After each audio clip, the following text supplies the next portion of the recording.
Powwow, a word we've all heard before, but can any typical American really describe what it means? As an anthropology major here at the University of Iowa, I decided that I wanted to find out what a powwow was. So I enrolled in a course simply called Powwow Culture and History this semester.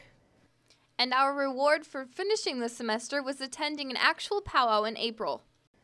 Growing up in Iowa, I've only been exposed to the nearby Meskwaki, but my knowledge of American Indians really was just molded by Disney's Pocahontas, and that needed to change.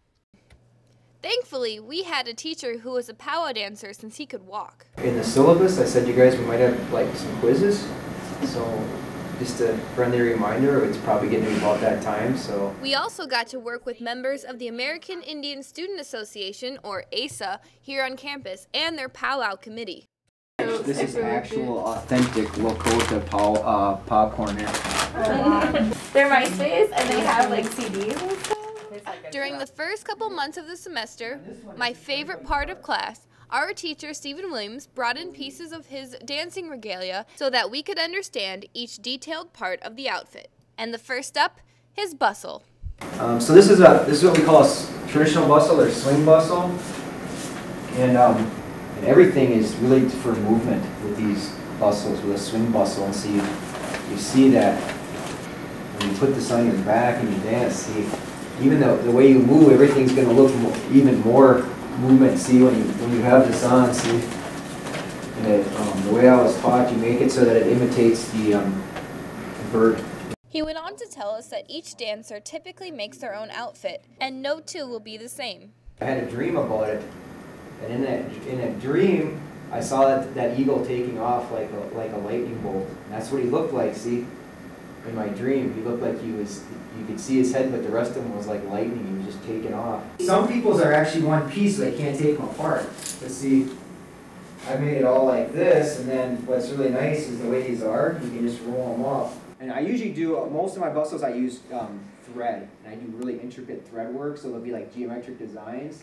But again, this one I made, the entire purpose of the design on this one was just durability. And this durability comes in handy when a dancer is rapidly moving at a powwow. A powwow is a spiritual event, yet is based upon dancing competition. So the better that they can dance, the more money they can win. And part of this money comes from profit raised at the University of Iowa's Cultural Diversity Festival, where ASA sells Indian tacos, which are basically fried bread and taco fillings. But these are sold typically at every powwow.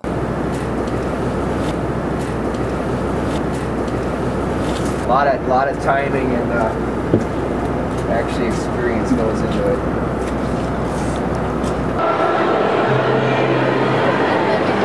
The next week in class, Stephen showed us his dancing stick, which is to symbolize warrior status. And the week after that, it was time for the drum, probably the most essential part of a powwow.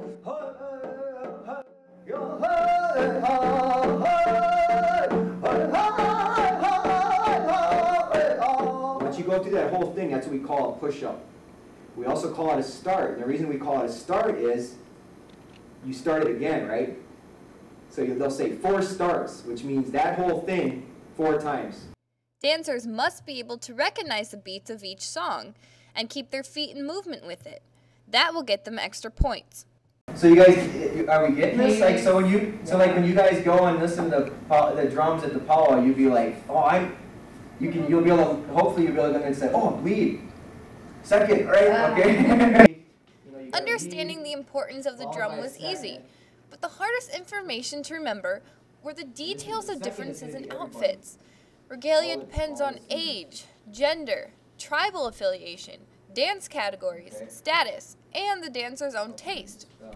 Even though I knew I probably wouldn't be able to tell the difference between every dancer at the powwow, I realized that I had learned a lot over the semester and started to understand why powwows were culturally important for today's American Indian. And this realization came when the event was finally here. This multi-tribal event was hosted by ASA and took place at the UI's Recreation Center. The moment the drums started beating and the dancers lined up for grand entry, I realized the importance of what Steve had been talking about all semester. The overwhelming power of powwow. It is not about the money, and it's not all about the competition. It is a celebration of community. It is a place of respect, honoring, happiness, and fun, where rainbow colors and booming drums encompass a feeling of cultural pride and welcoming to all. You get to meet a lot of great people doing this, and it's people from a different culture, so you just learn to respect other things that you're not necessarily aware of. Reporting from Iowa City, I'm Lauren Chase, UI TV.